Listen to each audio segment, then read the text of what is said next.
from the Acts to the Apostles. Peter proceeded to speak and said, "You know what has happened all over Judea, beginning in Galilee after the baptism that John preached, how God anointed Jesus of Nazareth with the Holy Spirit and power. He went about doing good and healing all those oppressed by the devil, for God was with him. We are witnesses of all that he did both in the country of the Jews and in Jerusalem. They put him to death by hanging him on a tree. This man God raised on the third day and granted that he be visible, not to all the people, but to us, the witnesses chosen by God in advance, who ate and drank with him after he rose from the dead. He commissioned us to preach to the people and testify that he is the one appointed by God as judge of the living and the dead. To him all the prophets bear witness. Everyone who believes in him will receive forgiveness of sins through his name." The word of the Lord. Thanks be to God.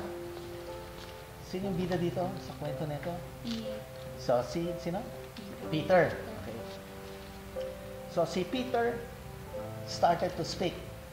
So, ano ngayon yung sinabi ni Peter tungkol doon sa pangyayari sa Judea? Saan siya nagsimula? Galilee. Tapos, ano nangyari doon sa Galilee? Doon siya binaptize. Baptized and sino pa nandun? John the Baptist. Okay. So, yun yung simula nung public ministry ni Jesus.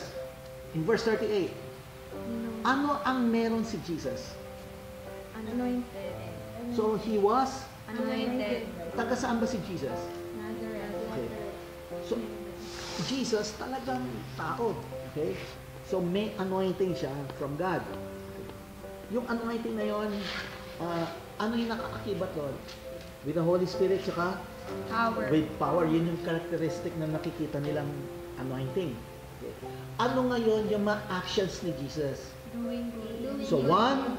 Doing good. Tapos pangalawa? Healing. Bakit yung sickness? Ano ba pananaw ng mga Hudyo sa sickness? Oppressed by the devil. So, yung sakit, para bang coming from the devil.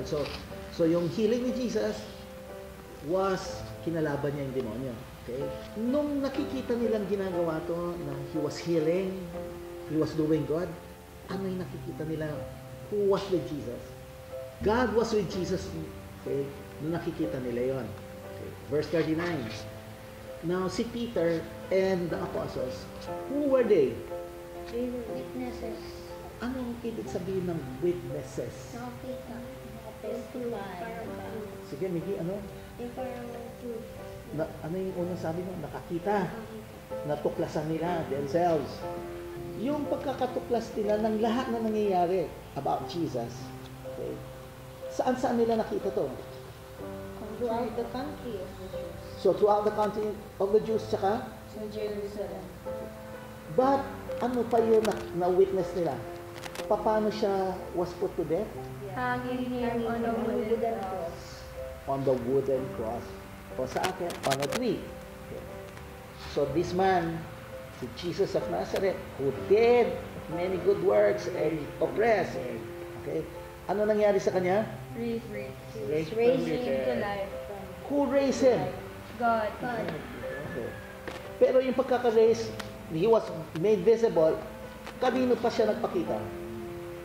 Lahat ba pinag... No, not to all people, but to us, the witness chosen by God. Sino yung mga witnesses na yon? Chosen by God.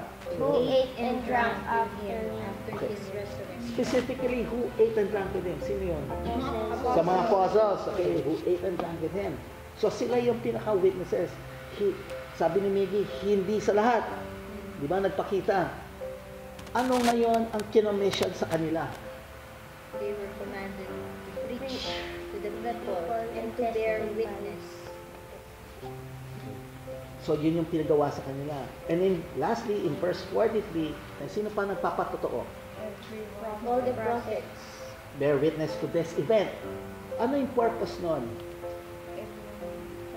That everyone who believes in him has forgiveness of sins through his name. So, So, everyone who believes will be forgiven. Now, etong kwento ni Peter tungkol kay Jesus, okay? How is this now connected to the gospel? Okay, ang gospel natin, resurrection. Okay, sige.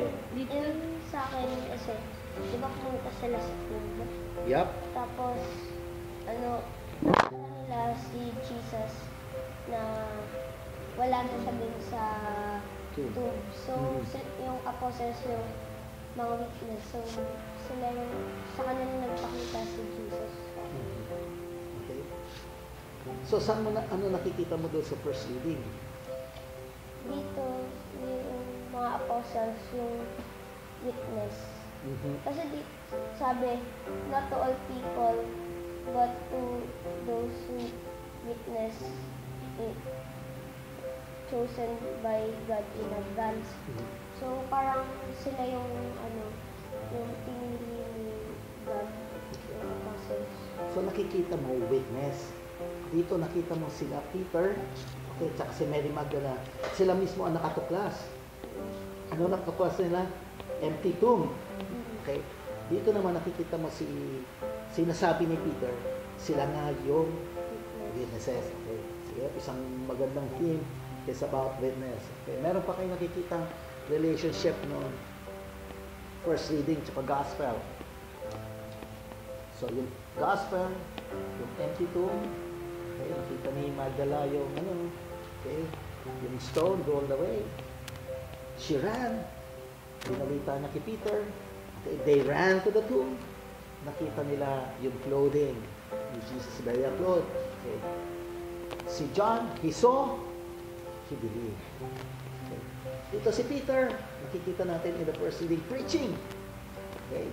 Parang sa akin, di ba dito pinapakita dun sa gospel na yung patay na si Jesus is my right sa Father niya. Tapos dito sa first reading, yung parang kinikwento yung naging buhay niya. So, parang, Confirm. na yung nasa scriptures na naging kaya hindi pa nila naunagaan kasi, parang, Okay. Kung ano pa sa'yo, para bang dito pinakita. nagbay pa Tapos sa- nag-flashback. Yun yung kay Peter. Yung first reading, yun yung flashback. Kinuwento muli ni Peter. Okay, nandun na siya sa Galilee, nabaptize ni John. Tapos yan. But eventually, nagsalubong din. Diba? He rose. Tapos, ano yung pinatotoo niya in the second in the first reading? Sila yung witnesses. Okay. May iba pa ba? Wala na, di ba? Paano sabi nga ni Miggy, not to all but to them. Okay? Sila mismo yung nakataklas.